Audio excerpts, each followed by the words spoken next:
ဒီတစ်ခါပြောပြချင်တာကတော့ဒီ True Choice မြန်မာမှာကျွန်တော်တို့မေးပေးခြင်းအစီအစဉ်မှာကျွန်တော်တို့ပါဝင်ဖို့ဖြစ်ပါတယ်အဲ့ဒီအကြောင်းလေးကိုကျွန်တော်ပြောပြချင်တာဖြစ်ပါတယ်အဲ့ဒီမှာပေါ့နော်ဒီမှာ True Choice မြန်မာ service အမှာကျွန်တော်တို့တွားပြီးတော့ကျွန်တော်မေးပေးတော့ဖို့ဖြစ်ပါမယ်အဲ့ဒီအသက်ကြောင့်အသက်16နှစ်ပြီးသားမြန်မာနိုင်ငံပြည်တော်ပြည်ပအားလုံးနော်ဖြည့်ဆို့ဖို့ဖြစ်ပါတယ်အဲ့ဒီအတွက်ကြောင့်ကျွန်တော်ဒီနေ့မှာဖြည့်သွားဖို့ဖြစ်ပါတယ်ကျွန်တော်နဲ့အတူလိုက်ပြီးကြည့်ကြဖို့ကျွန်တော်နဲ့အတူလိုက်ပြီးတော့မေးပေးကြဖို့လေနော်ဆိုချင်ပါတယ်လို့နော်ဆိုတော့အဲ့မှာမေးခွန်းက9ခုလောက်ပါဝင်ပါတယ်အဲ့မှာအပိုင်း1အပိုင်း2ဆိုတော့လာမယ်ဆိုတော့အပိုင်း1မှာအတိတ်နဲ့အနာဂတ်ရွေးကောက်ပွဲများအပေါ်အမြင်သဘောထားများအပိုင်းဒီမှာနံပါတ်1မေခွန်တီမှာ NLD အစိုးရလက်ထက်၌ကျင်းပခဲ့သော2020အထွေထွေရွေးကောက်ပွဲရလာသည်မြန်မာနိုင်ငံမြန်မာပြည်သူကိုစားပြုသည့်တရားဝင်ရလာဖြစ်သည်ဟုယုံကြည်ပါသလားဆိုတော့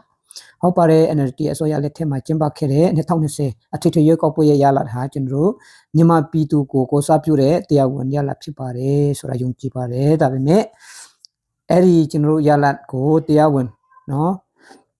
မြန်မာပြည်သူကိုစားပြုတဲ့တရားဝင်ရလာကိုမလိုလားတဲ့စစ်အစိုးရကနေတခါတည်းအာဏာတင်လိုက်တာဖြစ်ပါတယ်ပြီးတော့နံပါတ်2မေခွန်ဟစ်မှာတော့ NLD အစိုးရလက်ထက်ကျင်းပခဲ့တဲ့2020အထွေထွေရွေးကောက်ပွဲတွင်တဲ့ပြည်သူများလွတ်လပ်၍တရားမျှတစွာမဲပေးနိုင်ခဲ့သည်ဟုယုံကြည်ပါသလားဟုတ်ကဲ့အဲ့ဒါကျွန်တော်ယုံကြည်ပါတယ် NLD အစိုးရလက်ထက်မှာကျင်းပခဲ့တဲ့2020အထွေထွေရွေးကောက်ပွဲမှာပြည်သူများကလွတ်လွတ်လပ်လပ်မဲပေးနိုင်ခဲ့တယ်လို့ကျွန်တော်ယုံကြည်ပါတယ်เนาะဒီမှာအပိုင်း3မေခွန်တုံးမှာစက်ကော်မရှင်ကဦးစီးကျင်းပတော်ရွေးကောက်ပွဲတည်မြန်မာပြည်သူလူထုကိုစစ်မှန်စွာကိုစားပြုသည့်တရားဝင်အစိုးရတရားဖြစ်ပေါ်စေနိုင်မည်ဟုယုံကြည်ပါသလားလုံးဝကျွန်တော်မယုံကြည်ပါဘူးအဲ့တော့ကျွန်တော်မယုံကြည်ပါဆိုတဲ့ဟာလုပ်လိုက်ပါတယ်ပြီးတော့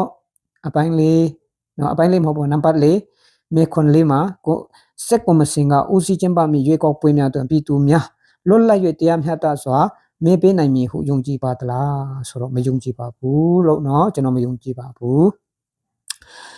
ပြီးတော့မေခွန်း9မှာเนาะနံပါတ်5မေခွန်း9မှာဆိုတရားဝင်အယတဒီမိုကရေစီအစိုးရပြန်လေမပေါ်ပေါက်မီစစ်တပ်တင်းချုံမှုအောက်တွင်မိတိရွေးကောက်ပွဲကိုမဆိုကျင်းပတင်ပါသလားဆိုတော့เนาะဒီမိုကရေစီအစိုးရပြန်လေမပေါ်ပေါက်မီစစ်တပ်ကတင်းချုံမှုအောက်မှာကျင်းပမဲ့ဟာတွေကမကျင်းပတင်ပါဘူး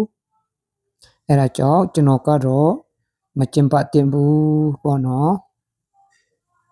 အဲ့မှာတရားမှမျှတတဲ့ဟာဆိုတော့ကျွန်တော်တို့ရဲ့အစိုးရလည်းမဟုတ်တဲ့အတွက်ကြောင့်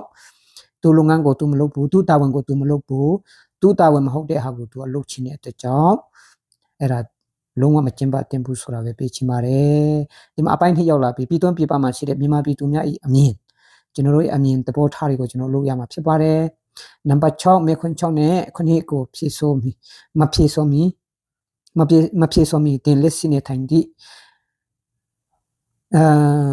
ဗါလေမဖြည့်ဆို့မီတင်လက်စီနေထိုင်တော့နေရာကိုဖြည့်ချပေးပါတင်ယခုပြင်မနေထိုင်ပါတလေတဲ့တခုခုတရွေးပါတဲ့ဆိုတော့ကျွန်တော်ကတစ်ခုသုံးခုရွေးချယ်လို့မရဘူးအဲ့ဒီအတွက်ကြောင့်မြန်မာနိုင်ငံမှာနေလို့ရှိရင်အဲ့မှာပေါ့နော်မြန်မာပြည်တော်မှာစစ်ပေးဆောင်နေသလားတနေရာပေါ့နော်လွန်မြောက်နေမြေပဲဖြစ်တနေရာမှာမြန်မာပြည်တော်မှာဟိုစစ်ပေးဆောင်တဲ့ဆွန်လဲအဲ့မှာအဲ့ဒီဟာကိုကျွန်တော်ရွေးချယ်ရမှာဖြစ်ပါတယ်ဆိုတော့ဒီမှာကျွန်တော်ကတော့အမေရိကမှာရောက်ရှိနေတာဖြစ်ပါတယ်အမေရိကန်နိုင်ငံတွင်ဒုက္ခသည်အဖြစ်ရောက်ရှိပါတယ်ဒါမဲ့ကျွန်တော်ဖြစ်ဆိုချင်တာကတော့မြောက်အမေရိကဒေသအတွင်းရောက်ရှိနေတော့မြန်မာနိုင်ငံသားကိုပဲဖြေလိုက်ပါမယ်ဆိုတော့မြောက်အမေရိကဆိုတော့အမေရိကန်ရောပါရောဒီမြောက်အမေရိကအတိုက်เนาะမြောက်အမေရိကအတိုက်ဆိုတော့အဲ့ဒီဟာပဲကျွန်တော်ဖြေမယ်နံပါတ်9မေခွန်6မှာနိုင်ငံတစ်ခုခုတွင်ဒုက္ခသည်အဖြစ်နေထိုင်သူဖြစ်ပါကမြန်မာနိုင်ငံတည်စစ်အုပ်ချုပ်ရေးအောက်တို့မဟုတ်စစ်ကော်မရှင်မှကျင်းပသည့်ရွေးကောက်ပွဲများမှာဖြစ်ပေါ်လာသည့်အစိုးရအောက်တွင်ဆက်လက်နေထိုင်မည်ဆိုပါကအတင်ပြန်လာရန်စဉ်းစားမလားတဲ့စဉ်းစားမလားပြီးတော့မှနေထိုင်တဲ့လူတွေဖြည့်စရာမလိုဘူးเนาะ ကျွန်တော်ပြပမှာနေတဲ့လူတွေပဲဖြစ်ရမယ်ဆိုတော့ဒီမှာနိုင်ငံတစ်ခုခုတွင်ဒုက္ခတွေအဖြစ်နေထိုင်သူဖြစ်ပါကမြန်မာနိုင်ငံဒီစစ်အုပ်ချုပ်ရေးအောက်တော်မဟုတ်စစ်ကော်မရှင်မှာကျင်းပတိရွေးကောက်ပွဲမှာဖြစ်ပေါ်လာဒီအစိုးရအောက်တွင်ဆက်လက်နေထိုင်မယ်ဆိုရင်ပြန်လာဖို့မစင်စားသေးပါဘူး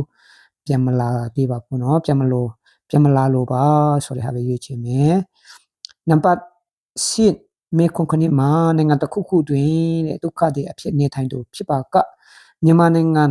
ငင်းချမ်းပြီးပေကင်းလုံခြုံမှုနဲ့မိမိတဘောဆန္ဒအလျောက်နေရပြန်ရေးကိုအမခန်တီနောင်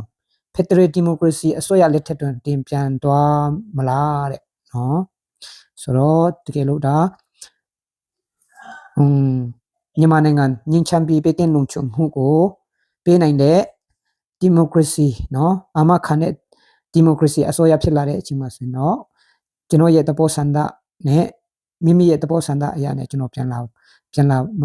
မှာပါပေါ့နော်ကျွန်တော်ပြန်လာခြင်းနဲ့အခုလည်းပြန်လာခြင်းနဲ့အမှန်တော့သူတို့ကဖက်ဒရယ်ဒီမိုကရေစီအစိုးရမရှိသေးတဲ့အတွက်ကျွန်တော်ကပြပမှာနေထိုင်တာဖြစ်ပါတယ်